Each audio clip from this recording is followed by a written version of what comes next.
Wanasema mshika mawili mmoja humponyoka. Lakini binti yetu huyu Lenata bado ameshika yote na anatamba nayo. Sijui, labda huenda anataka kuwashangaza wahenga. Mimi na wewe hatujui. Lenata anasema usiku ule nilipata message kutoka kwa Carlos. Message ambayo ilinichanganya sana. Sikuelewa nifanye nini. Mume wangu yuko jikoni tayari anapika. Na ninatakiwa niwepo pale. Na nimepata ujumbe kwamba nisichelewe. Nifanye nini? Nilikuwa nimechanganyikiwa sana.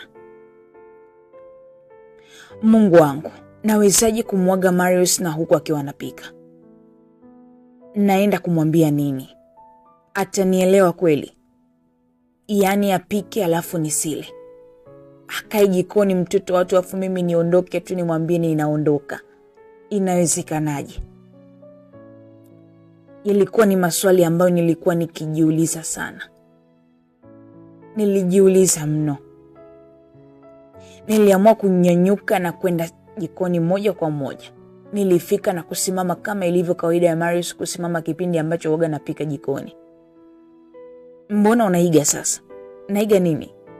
Na mimi leo nipo kwenye utawala wangu. Marius aligeuka na kunitizama. Mchele uko wapi? Yaani umeweka mafuta hata mchele bado haujaosha na hujui uko wapi. Ndio maana nataka uwepo hapa jikoni tangu muda tu. Lakini unajikalisha sebleni. Nataka uwepo ili unielekeze mambo mawili matatu. Mimi sitaweza. Hata hivyo mimi nataka nitoke Marius. Unaenda wapi? Nataka nitoke tu mume wangu, lakini malizia kupika kwanza. Unatoka kabisa usiku huu, unaenda wapi? Sielewi. Unaona kabisa nachanganyikiwa hapa, sielewi hata mchele uko wapi. Nikishindwa kupika. Basi mume wangu, naomba nikusaidie. Siku nyingine nitakuandalia kila kitu ndo nitakwambia upike. No, nitakuwa narudi mapema ili tuweze kupika wote. Hapo sawa. Sio baba mwenye nyumba unakuwa hata hujui mchele uko wapi. Hili halina shida. Hujanijibu swali langu. Unaenda wapi usiku wote huu? Unaenda wapi? Nilianza kujingata-ngata muda ule. Nilishindwa niseme nini. Naenda wapi? Kufanya nini? Uongo nao ni kama ulikuwa umeshazidi tayari. Nataka kwenda kwa rafiki yangu, kuna party. Ulitaka kwenda, unataka kwenda au umegairi? Sijakuelewa. Hapana, sijagairi. Nataka nimalize kwanza kupika, niende kwenye party. Sawa. Tutaenda wote leo. Renata anasema ile siku Marius anasema tunataka kwenda wote. Leo tutakwenda wote. Na mimi nilikaa nikafikiria kwamba siendi kwenye party kama nilivyosema. Naenda kwenye club kudance. Na lile jambo mume wangu alikuwa halijui kabisa. Na siku ile alisema twende wote. Wote? Niliuliza kwa mshangao sana. Kwani kuna shida mke wangu? Pati ya wadada mume wangu. Unataka niende na wewe? Oh, kumbe ni wadada tu. Ndio, naomba niende peke yangu mume wangu nisiingiwe na aibu. Lakini kwa safari za usiku nitakuwa na wewe mke wangu. Nafahamu hilo, lakini kuna usalama mkubwa huko ninakoenda. Kwanza naenda na Sandra. Oh, uko na Sandra? Ndio, hata yeye ana mume wake lakini analazimika tu kwenda mwenyewe kwa sababu ni pati ya wadada mume wangu. Lazima niende peke yangu. Oh, sawa, hakuna shida. Ila usivunjike moyo mume wangu. Ipo siku tutaenda wote, sawa? Hilo halina shida. Lakini hakikisha unawahi kurudi. Usijali kwa hilo darling. Tena leo au nisiseme. Nimeshajua, nenda. Niache kupika. Nilimuuliza mume wangu. Niandalie kila kitu nitapika mwenyewe. Nina wasiwasi mwenzako. Unajua naogopa. Najua unaweza ukaharibu chakula. Kwa nini? Kwa nini niharibu chakula? Labda unaweza ukaungua pia. Inaweza ikatokea. Nilitakiwa tu kuongea vile na Marius ili niweze kuzuga vitu vya hapa na pale, lakini ukweli nilikuwa nataka niondoke kwa haraka kabisa. Na nikiwa naendelea kuongea na mume wangu, simu yangu ilianza kuita muda ule ule. Mpigaji alikuwa ni Carlos. Nilishika simu yangu bila kujua kama aliyekuwa anapiga ni Carlos. Lakini baada ya kuona ni Carlos, niliacha simu na kuweka pembeni. Marius alikuwa ameshaona tayari yule aliyekuwa akipiga. Yeye ndo alikuwa karibu zaidi na simu kuliko mimi. Mume wa Sandra huyo ndio anapiga. Itakuwa Sandra ameshajiandaa tayari kwa ajili ya kuja kwenye party. Kwa hiyo inabidi nijiandae mume wangu. Mimi bado sijaanza hata kufanya chochote. Inabidi tu nijiandae. Kwa nini asikupigie Sandra mwenyewe? Ukute hata hana salio. Huwa anatumia simu ya mume wake muda mwingine. Sawa, kajiandae. Ndugu msikilizaji, ulikuwa ni uongo mwingine tena. Ulikuwa ni uongo mwingine ambao nimemdanganya mbele ya macho yake. Muda ule ule. Nimetoka kudanganya, nikadanganya tena. Nilichukua simu yangu na kutaka kuondoka. Nilipopiga hatua moja kutaka kuondoka, simu yangu iliita tena. Na mpigaji alikuwa ni Sandra. Nilishusha pumzi kwa nguvu na kumgeukia Marius.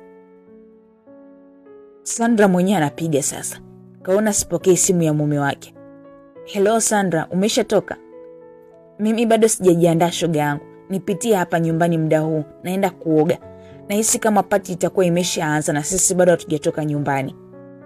Renata, najua upo na mume wako, lakini Carlos ameshakasirika tayari. Amekasirika sana. Anahitajika huko, yani mpaka muda huu bado haujatokea. Hebu fanya haraka. Sio hivyo rafiki yangu. Carlos mwenyewe kanishtukiza tu, ila anajiandaa muda si mrefu tunatoka. Nimemdanganya Marius naenda kwenye party ya rafiki yangu. Hebu njoo nyumbani hapa, labda anaweza kukuuliza umweke sawa. Nilidanganya. Nilimpanga shoga yangu ili aweze kukaa kwenye mstari. Baada ya hapo nikaenda kujiandaa kwa haraka zaidi. Carlos aliamua kumtafuta tena Sandra. Vipi nyie? Mnanichanganya mjue. Ndio tunatoka nyumbani. Tunatoka nyumbani sasa hivi Carlos. Kwani kuna shida gani? Alafu kumbe haujamtaarifu mapema Linata. Haujui kama yule ni mke wa mtu. Unataka akamatwe akatazwe usiku kutoka tena. Tunakuja bwana. Sandra alikata simu na kutoka nyumbani kwake haraka kuja kwangu kwa ajili ya kunipitia tuondoke. Marius akiwa jikoni anapika, dakika chache baadaye alisikia mtu akiwa anagonga mlangoni. Marius aliacha kupika haraka na kwenda kufungua mlango na kukutana na Sandra mlangoni. Oh, Shem, upo? Nipo, karibu. Asante, za hapa. Ni nzuri. Sijui huko utokako. Salama pia. Lenata yuko wapi? Nafikiri anajiandaa, yupo chumbani. Anajiandaa muda wote huo? Tunataka kwenda kwenye party ya rafiki yetu. Lakini kila ikitokea ndio anakuwa mchelewaji namba 1. Anakuja usijali. Sawa Shem. Unaweza kukaa hapo Shem. Karibu. Mimi nipo jikoni nafanya mambo yangu mara moja. Sawa Shem. Marius alimwacha Sandra pale sebuleni na kwenda jikoni. Lakini kile kitu kilimpa wasiwasi sana Marius. Kwa sababu Sandra alivaa nguo za ajabu machoni mwake. Zilikuwa nguo fupi kupitiliza. Na alisubiri kuona mimi nitatokaje usiku huo kwenda kwenye hiyo party. Muda mchache baadaye nilimaliza kujiandaa na kutoka chumbani. Nilikuwa nimevalia gauni refu kana kwamba yani mimi siendi kwenye hiyo party. Ilikuwa ni kama kawaida yangu. Sikutaka kumpa Marius stress za aina yoyote ile. Niliamua kumuonyesha kuwa mimi ni mwanamke wa heshima na ninayejielewa na mimi ni mke wa mtu na ninajua nini ninachokifanya. Nilikuwa najua, ndio. Lakini asijue kwamba ndani kuna nini. Jambo silijua ni kama usiku wa giza. Asijue. Nilienda moja kwa moja mpaka jikoni alipo mume wangu. Baba watoto, nithaminishe. Unanionaje? Marius aligeuka haraka na kunitizama niliyevalia gauni refu la kuburuza. Umependeza sana mke wangu. Utazani wewe ndio mwenye hiyo party sasa. Sikutaka kuchelewa tena. Nilimkumbatia mume wangu Marius na kumwaga kwa namna tofauti. Sitachelewa kurudi mume wangu. Sitachelewa. Lakini siku nyingine ubebe zawadi. Oh, usijali. Tunapitia madukani muda huu kwenda kuchukua zawadi. Hatutaenda mikono mitupu. Sawa. Safari njema mke wangu. Ubaki salama mume wangu. Nilifika sebuleni na kukutana na Sandra aliyekuwa amekaa kwenye makochi. Tunaweza kwenda sasa? Tumechelewa shoga yangu. Tufanye haraka basi. Ulikuja na taksi? Ndiyo, ila kwa muda huu tuliomweka itabidi tumuongezee pesa. Haina shida, nitalipa. Tulitoka na kwenda kupanda kwenye taksi kuelekea alipo Carlos aliyekuwa akisumbua sana kwenye simu usiku ule. Muda kidogo tulifika nyumbani kwa Carlos na kukuta akiwa ameshajiandaa tayari. Alikuwa yuko tayari kutoka kwenda club. Mambo Carlos? Poa. Ndio mnafika muda huu? Ndio. Huyu anaenda wapi? Kwenye harusi au? Unashangaa gauni langu? Sio gauni lako. Nishangae jinsi ulivyovaa. Sijawahi kukuona. Yaani hayo magauni umeanza kuyavaa lini? Mbona kama unanishangaza siku za hivi karibuni? Mbona una hasira sana wewe? Tusamee bwana. Fanya mpango twende. Uende na nani? Wapi? Kwenye nini? Twende club. Hivi unajua mabosi walikuwa hapa kwangu na kupigia simu haupokei. Hatutaweza kuperform leo. Wamepewa watu wengine kwenye timu yetu. Ona sasa. Carlos, acha utani bwana. Wakati timu yao nzima inawategemea nyinyi, alafu watu wengine wapewe hiyo nafasi. Wewe Sandra, wewe kaa kimya. Nifunge domo langu mimi. Sikuwa na neno lolote la kusema zaidi ya kubaki nikiwa nimeduaa pale. Hakuna siku nimezingua kama leo. Nilikuwa najisemea kwenye akili yangu. Carlos akaanza kuongea naye kwa sauti. Hakuna siku mmezingua. Yaani mmezingua sana leo Lenata. Kama timu yetu itashindwa leo, basi tutawajibika sisi. Huu ndio mkataba tulioingia kwa hawa jamaa. Sisi ndio tunawalipa. Tutalipa kwa uzembe wetu Sandra. Tutalipa. Unasema sisi ndio tutawajibika? Kivipi? Kwani tumeperform? Huo ndio ukweli. Sisi cha kufanya tuingie kwenye gari, twendeni club. Tutaangalia nani atakuwa mshindi leo. Lakini kama mabosi wamekasirika, sijui itakuwaje. Lakini Carlos, mimi ni mke wa mtu. Mambo kama haya unatakiwa kusema mapema sana kwangu ili nijue namna gani ya kuanza kumkwepa yule baba. Sina kingine cha kusema. Wewe ndio una makosa. Hata kama huna cha kusema, lakini wewe ndiye mwenye makosa. Mimi, unataka kusema nini? Mimi ndio nimechelewa? Kwani haukutoa taarifa mapema? Kwa nini? Unadhani mimi naweza kutoka muda wote kama vile unavyotoka wewe hapa kwako? Acha zako Carlos. Mimi inabidi niage na nijieleze naenda wapi, kufanya nini, kwa nini? Twende tukaangalia wenzetu wanachokifanya. Tusijiongeleshe sana hapa wenyewe. Mimi pamoja na wenzangu tuliingia kwenye gari na moja kwa moja tukaelekea kwenye ile club ambayo ilikuwa na mashindano siku hiyo. Tulifika pale na kushuka, tukaingia ndani kabisa ya club ili kuangalia ile show iliyokuwa inaendelea. Tuliangalia. Sikuwa nimebadilisha nguo. Nilivaa gauni langu lile lile kama nilivyoenda yani kama walivyodai kwamba naenda kwenye harusi. Sijui umetuvaliaje leo. Yaani unazidi kunishangaza Lenata. We Carlos, mbona kama uko na hasira na mimi sana leo? Unaniuzi sasa. Achana naye bwana. Twende tukakae sehemu nyingine tofauti na yeye. Mambo, naona leo umekuja tena. Wewe ndio Lenata? Tukutane kwenye stage. Yalikuwa ni maneno ya yule mpinzani wetu. Yalikuwa ni maneno yake. Alizungumza kwa dharau sana. Alikuwa anajiamini sana. Huyu anajiamini nini? Mbona anajiamini sana? Yalikuwa ni maneno ya Sandra. Alizungumza kwa sauti sana ile siku. Alizungumza kwa sauti kiasi kwamba Pamela alisikia. Mimi ndio mfalme hapa. Hakuna mtu anaitamani kukutana na timu yangu hata siku moja. Na washangaa ninyi mmeanza kuwa na kamdomo. Yaani mna kamdomo. Wakati ni wajuzi tu. Mnaringia nini?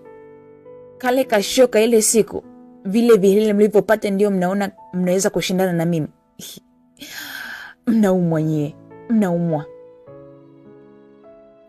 Pamela aliongea maneno mengi sana. Aliongea maneno mengi ambayo yalikuwa ni ya kejeli. Sikumuelewa. Ni mtu aliyekuwa anajiona yeye ndo malkia. Yeye ndo kila kitu. Na baada ya kumaliza kuongea aliondoka pale bila kujua kuwa mimi sikuwa na perform ile siku. Alitoka pale na kwenda kujiandaa ili kuweza kukabiliana na mimi. Huyu vipi lakini? Umemuelewa Lenata? Natamani hata nimpige kofi la uso. Achana naye. Maneno hayawezi kufanya chochote kwenye hili. Najua ipo siku nitakutana naye tu. Basi tuliingia ndani ya ile klabu tukakaa mahali ambapo tunaweza kuona vizuri mbele. Tulikaa kama mashabiki kwa kuwa haikuwa siku yetu. Tulishuhudia mengi sana.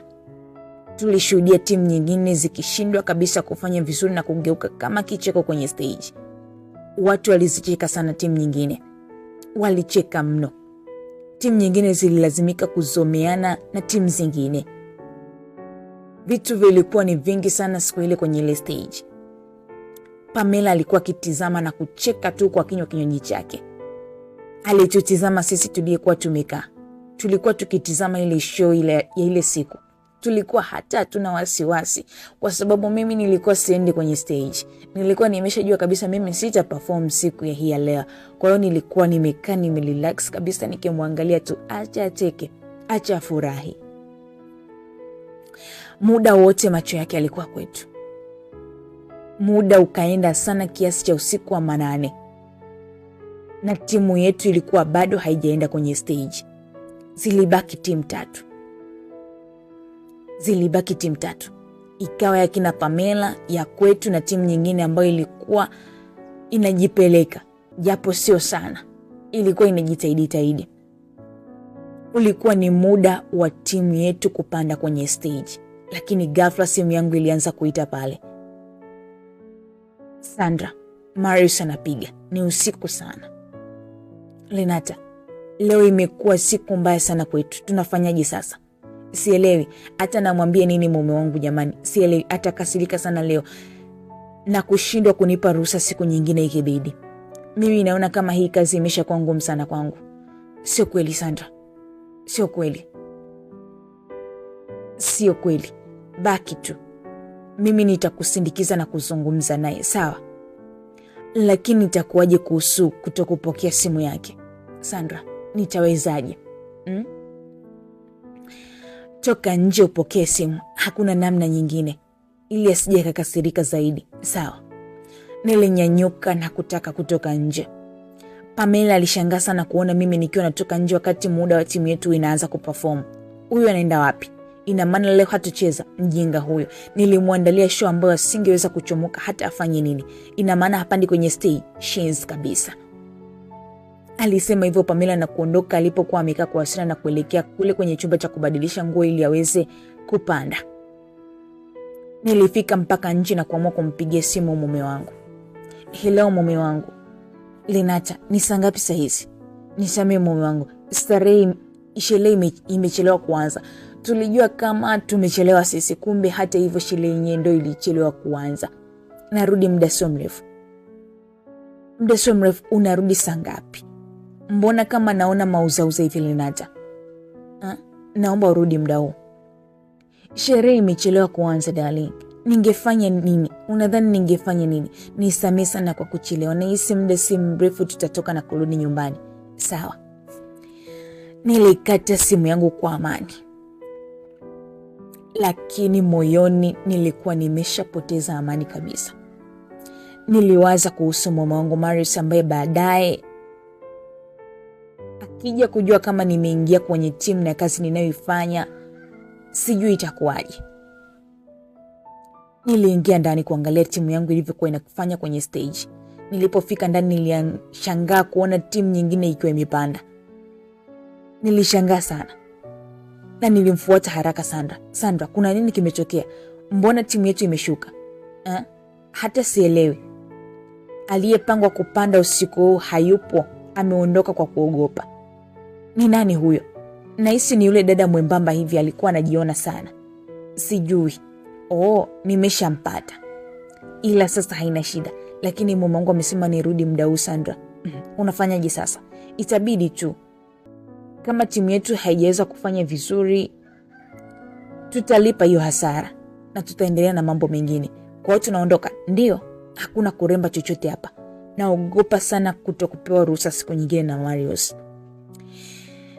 Sandra alichukua vitu vyake bila kutaka kumtizama tena Pamela ni nini atafanya. Aliamua kuondoka taratibu huku roho ikimuuma.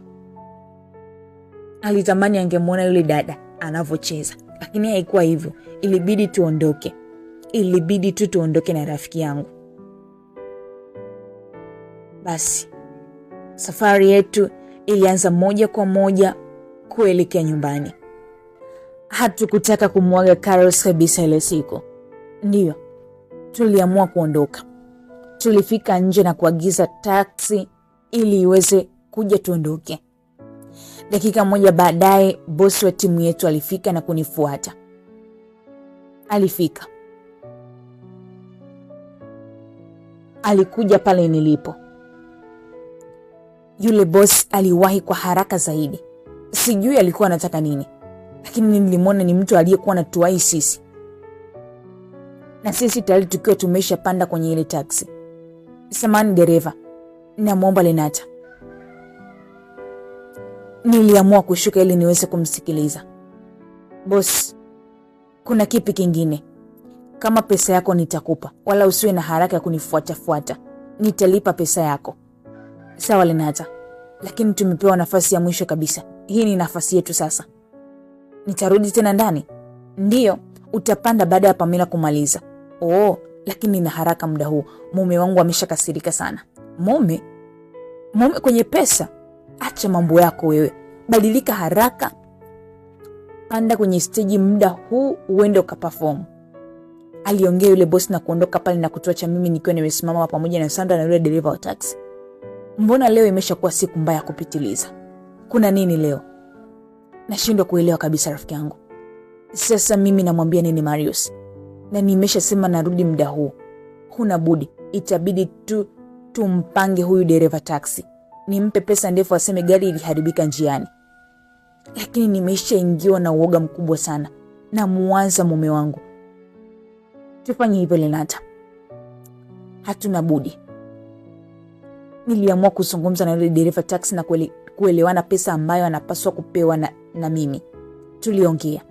Ilikuwa ni pesa ndefu kiasi cha kutokataa kufanya alichoambiwa.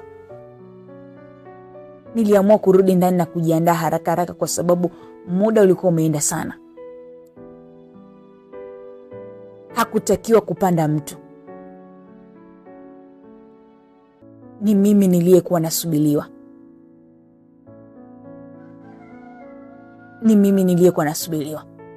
Na muda ule Carlos hakutakiwa kupanda. Nilitakiwa kwenda na yule kaka ambaye alitakiwa perform ile siku. Nilifika. Lenata, msichana mrembo sana. Nimepata bahati ya kucheza na wewe usiku huu. Sikutaka mambo mengi. Nilibadili haraka na kutoka muda huo kuelekea mahali ambapo nilikuwa ninahitajika kuweza kupanda kwenye stage. Muda mchache baadaye Pamela na timu yake walishangilia isivyo kawaida. Na mimi nilikuwa pembeni nikitizama show yote ilivyokuwa inaendelea pale. Pamela alikuwa ni wa moto sana. Alijua kucheza na alijua kwenda na mdundo uliokuwa ukipigwa pale kwenye ile klabu. Watu walisogea mbele sana na kutaka kumuona Pamela kwa ukaribu zaidi, huku wengine wakichukua video kwenye simu zao. Pamela alimaliza na kushangiliwa sana na watu. Alijiona yeye ni mfalme kwenye ile stage na kujitamba sana. Baada ya Pamela kumaliza, watu wakatangaziwa kwamba wasiondoke, kwani kuna timu ambayo haikupanda kuperform. Nayo ndio timu yetu ambayo tutakiwa tupande pale, na itakuwa timu ya mwisho. Pamela akiwa anashuka kwenye stage huku akipeana mikono na mabosi wake, alishangaa sana na kujiuliza ni timu gani hiyo, maana hakuwa na mpinzani mwingine tena. Dakika chache baadaye alipanda yule kaka aliyekuwa kwenye timu yangu. Pamela alijikuta akicheka na kusema, watu walikuwa na vibe baada ya mimi kupanda, lakini naona mmeamua kushusha vibe kabisa na kupandisha watu wasioeleweka. Kwanza ni kunikosea heshima. Ilibidi mimi niwe wa mwisho nifunge huu mstari. Hii kurasa niifunge mimi. Pamela alisema hivyo na kutaka kuondoka, lakini ghafla nilionekana nikiwa kwenye stage kwa namna ya tofauti sana. Kile kitu hakikuwahi kutokea tangu kuweko kwa yale mashindano. Watu wote wa ile klabu walianza kusema wow, ni malkia gani huyu ameshuka kwenye hii klabu yetu siku ya leo? Ni nani?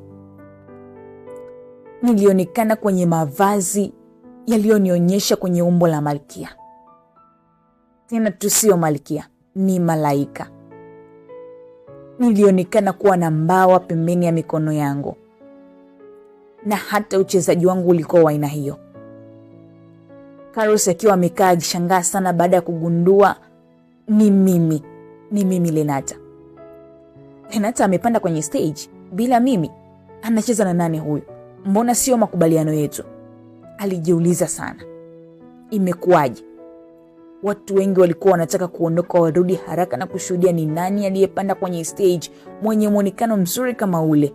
Kila mtu alibaki kushangaa. Hakukuwa na kelele za kushangilia, bali kulikuwa na utulivu wa hali ya juu. Kila mmoja alitazama na kuona ajabu la show kama ile haijawahi kutokea kwenye ile club. Ujinga huu. Imekuwaje? Alisema Pamela na kuamua kuondoka. Aliondoka ndio. Pamela aliingia vyumbani haraka na ili kwenda kukutana na mabosi wake. Bosi, ndo nini hiki? Ujinga gani huu? Mna makubaliano gani hayo? Hamuoni kama ratiba inachezewa? Hamuoni? Mnashindwa kulalamika? Ona kinachoendelea. Oneni. Pamela alikasirika sana ile siku. Alitegemea kuwa yeye atakuwa wa mwisho na alichagua show ambayo itamfanya ashinde kwa urahisi sana. Lakini baada ya kuniona mimi alijikuta akiingiwa na hofu ya ushindi wake. Pamela alikaa mahali penye uwazi na kuchungulia kwa mbali kutizama show. Alikuwa na hasira sana. Dakika chache baadaye akiwa anatizama show mara aligongana na macho yake na Sandra. Alimtizama na kucheka. "Shins," alisema Pamela na kutoka pale. Asitaki kabisa kutizama ile show. Carlos alibaki akiwa anashangaa maana hakutegemea kuniona kile nilichokuwa nakifanya. Na kitu ambacho tulikuwa tukifanya mimi pamoja na yule kaka kilikuwa ni kitu kingine cha kigeni kabisa. Tulionekana ni watu ambao tulikuwa na muungano mkubwa sana. Yaani kana kwamba tumeshawahi kufanya mazoezi mengi tukiwa pamoja, tumecheza pamoja kwenye show mbalimbali. Tulikuwa tunaonekana kuzoeana na kucheza vizuri zaidi ya mimi nilivyokuwa nacheza na Carlos. Tulimaliza pale tukapongezwa sana. Watu wengi walijua kabisa tayari ameshapatikana mpinzani wa Pamela. Pale mimi pamoja na yule kaka tulitangazwa kwa washindi. Hakukuwa na pingamizi lolote kutoka kwa mashabiki. Maana show ilikuwa ni ya wazi, hata mashabiki wa Pamela waliona kuwa wamezidiwa parefu sana. Nilifurahi sana. Timu yetu kwa ujumla ilifanya vizuri sana. Watu walitushangilia sana mimi pamoja na yule kaka. Nilifurahi sana na kucheza na yule kaka. Nilifurahi sana kuonekana mshindi kwa ile siku. Nilifurahi sana. Watu walianza kutawanyika pale. Kila mmoja akiwa anaelekea makwao. Niliinua macho yangu na kuangalia huku kwa huku lakini nisimuone Carlos pale ndani. Sikumuona. Wow, umeweza Renata wangu. Umemshinda yule mjinga. Hana lolote kwetu kwa sasa. Umeniheshimisha sana mpenzi. Alisema Sandra huku akiwa na furaha sana. Sikutaka kuendelea na zile shangwe za timu na mashabiki na vitu vyovyote vile.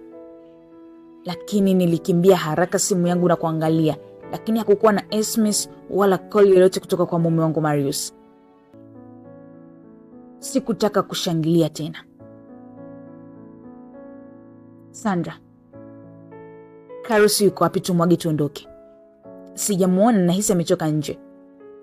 Nilichukua vitu vyangu haraka bila kujali zile nguo nilizokuwa nimezivaa na kuamua kutoka nje ya klabu. Watu wengi walinifuata na kutaka kupiga na mimi picha lakini nilikataa. Sikutaka picha na mtu yoyote pale. Nilijua kabisa kuwa nikiwa maarufu mume wangu atatambua kile ninachokifanya. Tulifika nje kabisa ile klabu na kuona ile gari ya Carlos ikiwa inaondoka. Carlos hakutaka kabisa mazungumzo na mimi. Alijawa wivu moyoni mwake na kuamua kuondoka kwa hasira sana. Tulipanda kwenye ile taxi. Tulichukua moja kwa moja kuelekea nyumbani. Lenata, mabosi hao hapo nje Jamani, wanataka nini tena saizi? Nitaongea nao kesho bwana. Wasikilize hata kidogo tu.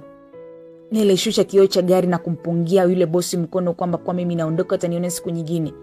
Wataniona siku nyingine kwa ajili ya hayo malipo wanayotakiwa kunilipa. Taksi ilianza safari moja kwa moja kuelekea nyumbani. Unaendaje na hizi nguo Lenata? Nimeshachanganyikiwa saizi, hata sielewi. Nabadili vipi sasa? Nilianza kutoa lile gauni langu refu nililokuwa nimelivaa mwanzo. Nilichukua lile gauni na kuliweka juu. Yaani nilikuwa ninavaa sielewi hata ninavaaje. Gari ikiwa iko speed na mimi ninahangaika humo kwenye gari. Rafiki yangu, tulia basi. Nitulie nini? Niache Sanda, nachanganyikiwa mwenzako. Sielewi sasa hivi naenda kumwambia nini. Sielewi nasema nini. Yaani nimechanganyikiwa. Sielewi hata cha kufanya. Nilibadilisha hivyo huku nikiwa kwenye gari. Tulifika nyumbani. Asante sana. Unaweza kutusubiri kwa dakika moja hapa? Tunakuja. Nilisema hivyo kumwambia dereva tusubiri pale nyumbani. Tulikuwa tumeshampanga tayari kama kitatokea chochote basi tutetee kwa Marius. Niligonga mlango kuomba mume wangu Marius aweze kunifungulia. Lakini nilipogusa mlango nilishangaa unasogea wenyewe, kana kwamba mlango haujafungwa kabisa. Mungu wangu, Marius hajafunga mlango. Ameenda wapi? Mlango uko wazi. Mpenzi msikilizaji, nikwambie hii sehemu imeishia hapa. Usikose sehemu inayofuata. Renata amechelewa kurudi nyumbani. Amekuta mlango uko wazi. Vipi? Mume wake ametoka kwenda kumfuatilia au ameamua kulala kuacha mlango wazi? Au ni nini kimetokea? Na yeye ameamua kwenda kutafuta utulivu huko nje. Sijui. Na vipi kuhusu Carlos? Ile timu yao itavunjika au itaendelea? Maana Renata ameonekana kucheza vizuri na mtu mwingine, tofauti na anavyochezaga na Carlos. Wivu umemjaa Carlos. Mimi nawe hatujui. Usikose sehemu inayofuata. Ulikuwa nami Madam Grace. Bye bye.